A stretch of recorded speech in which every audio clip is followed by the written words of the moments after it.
Muy buenas tardes, bienvenidos de nuevo a la siguiente cápsula de Cerebralmente, donde mente es solamente un sufijo.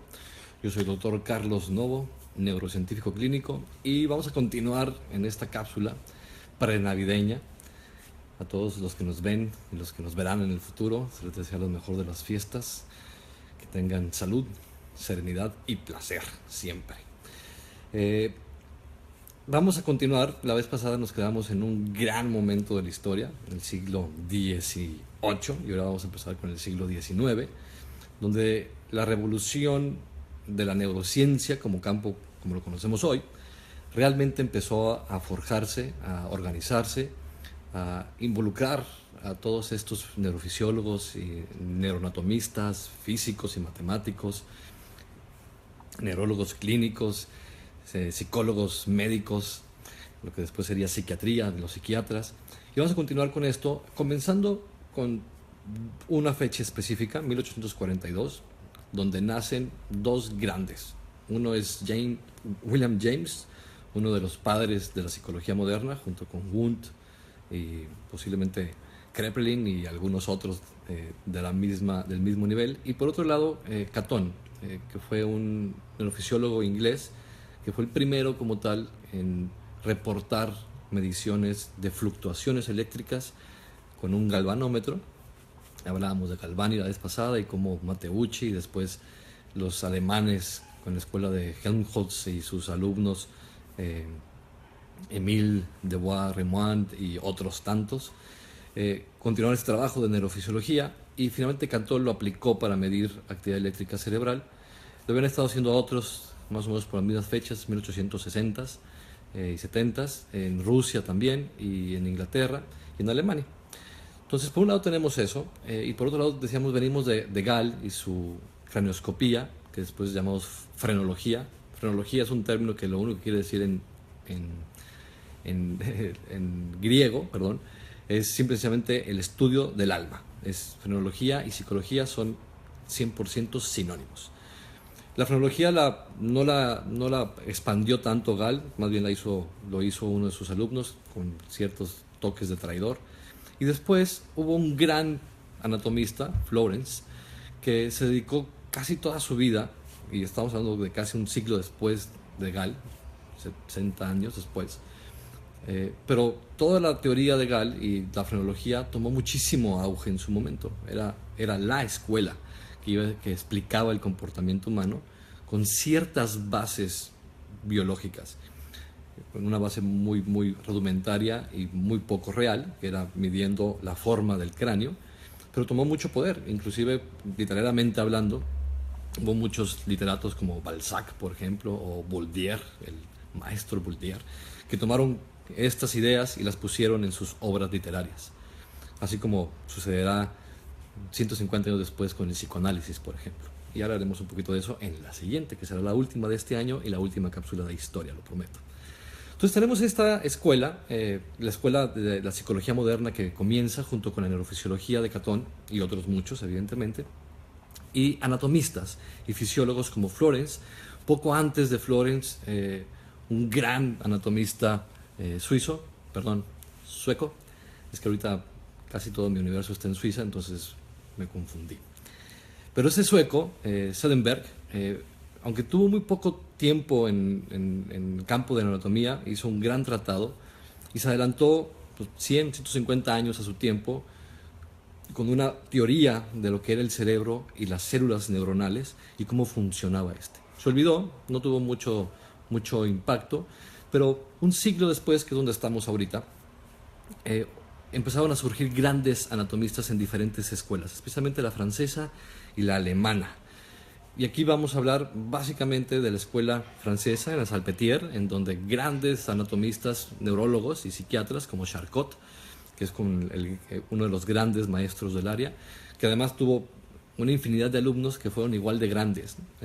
Estamos hablando de el mismo Freud, que tomó algunas clases de Charcot y que tomó gran parte de sus ideas de él y de Breuer, sobre las histerias y todo el comportamiento como tal impulsivo del ser humano, y que después ya veremos pasando por ahí, porque nos faltan unos 20 años más para llegar ahí. Pero por otro lado tenemos a grandes neurólogos, como Charcot en la Salpêtrière, tenían otra escuela y no era muy diferente, y lo que estaban buscando era justo hacer un mapa como tal del cerebro. Es decir, ya existía la seguridad, la certeza de que efectivamente el cerebro era el órgano que nos hacía movernos, que nos hacía sentir, que nos hacía soñar, pensar, como lo dijo Hipócrates hace 2500 años, y que ahora nos estábamos especificando en buscar cómo nos hacía hablar. Y eso fue como la primera habilidad en donde muchos intentaron como tal definir qué parte del cerebro es la que nos hacía hablar. Esto no es tampoco ninguna cosa tal cual nueva, llevábamos muchos, ya sabemos, siglos intentando desmoronar esto. Y había muchas guerras, como siempre ha sabido y lo sabrá desgraciadamente, y había muchos heridos. El problema de los heridos es que los daños cerebrales muchas veces eran fatales, o la persona estaba inconsciente y no se podía evaluar realmente las secuelas y el daño cerebral que significaba realmente para cada persona, hasta que llegaron ciertos casos muy específicos con Broca. Broca, David Ferrier, y, híjole, si no mal recuerdo, Jackson, John Hughlings Jackson, uno de los grandes epileptólogos, o el primer epileptólogo como tal. Y estos tipos entre Inglaterra, Alemania, Francia, con toda la escuela de Salpêtrière, Charcot y Duchenne y Pierre Marie, y todos estos grandes neuroanatomistas, neurólogos, epileptólogos, que también veían pacientes psiquiátricos, porque decíamos que no había nada distinto entre una y otra, fueron los primeros que inclusive comenzaron a hacer las primeras sociedades de neurología y psiquiatría, o neuropsiquiatría, por ahí de alrededor de 1840, tanto sociedades como colegios. Y esto también hizo que este proceso de intentar organizar el mapa del cerebro, que hasta la fecha seguimos ahí, y ya iremos hablando de eso en el mundo actual, comenzaban a hacerlo de manera mucho más puntual, mucho más organizada. Por un lado Broca y Wernicke, que fue alumno de Maynet, otro gran neuroanatomista, y después veremos también cómo este proceso neuroanatómico de poder darle una función específica a cada parte del cerebro fue bastante más atinada y certera que prácticamente los 2500 años o 3000 años atrás que llevábamos de información sobre esto, o más, 5000 años de hecho, con los egipcios y los papiros de Edwin Smith. Pero este proceso no va a terminar hasta hoy en día, y justo en el mismo tiempo quiero que recuerden que está Darwin, ¿no? 1840, 70, las guerras napoleónicas también, las nos tocó a nosotros el 5 de mayo. Este proceso biológico en cuestión de información con Darwin, Wallace y todos estos filólogos y biólogos, junto con esos anatomistas físicos, y después toda la escuela filosófica de qué es lo que nos hace ser humanos, con todos los psiquiatras, empezando con Charcot y después Kraepelin, que fue el primero que hizo una organización, un compendio perfectamente bien organizado de diferentes trastornos que hoy en día conocemos. Fue el primero que realmente hizo un organigrama de las manifestaciones cerebrales, que le llamaban mentales todavía, pero estábamos ya acercándonos a ese proceso. Antes tendríamos que separarnos más y después intentar volver a unirnos, y ahí estamos en este momento. Entonces, quisiera acabar esta cápsula cerrando con el siglo XIX. Vamos a cerrar más o menos por ahí de 1880, justo cuando las siguientes grandes escuelas, ya que había muerto la quenoscopía o la frenología, y que nos estábamos acercando más a una neuroanatomía funcional, no solamente de movimiento, como lo hizo Hughlings, Jackson, con todos sus trastornos de movimiento y epilépticos, igual que Charcot, sino también una parte un poco más oscura, como la hipnosis, que Charcot fue uno de los grandes pioneros, y que después su alumno, Gilles de Tourette, que lo conocemos por el síndrome de Tourette, un poquito prostituyó y lo hizo más exagerado de lo que realmente era, y empezó a perder un poco de prestigio la hipnosis por eso. Pero eran grandes tipos, eran pocos, y entre ellos tenían muchos alumnos que hicieron un impacto enorme en lo que hoy en día conocemos como neurociencia clínica.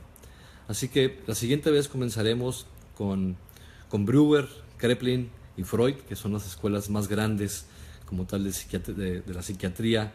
Ya no voy a decir moderna, porque ya estamos en el postmodernismo, Y después seguiremos hablando de toda esa parte de neurofisiología que comienza con Catón y con Pradich de Minsky en Rusia, que, bueno, que fue a Alemania y aprendió de ahí, y que después esto concluyó con Hans Berger. Y veremos cómo en cerca de 40 años, entre 1880, 50, 1920, en esos 50 años, en medio siglo, dio otro cambio revolucionario en nuestro concepto de quiénes somos, qué es nuestro cerebro y qué es lo que nos da.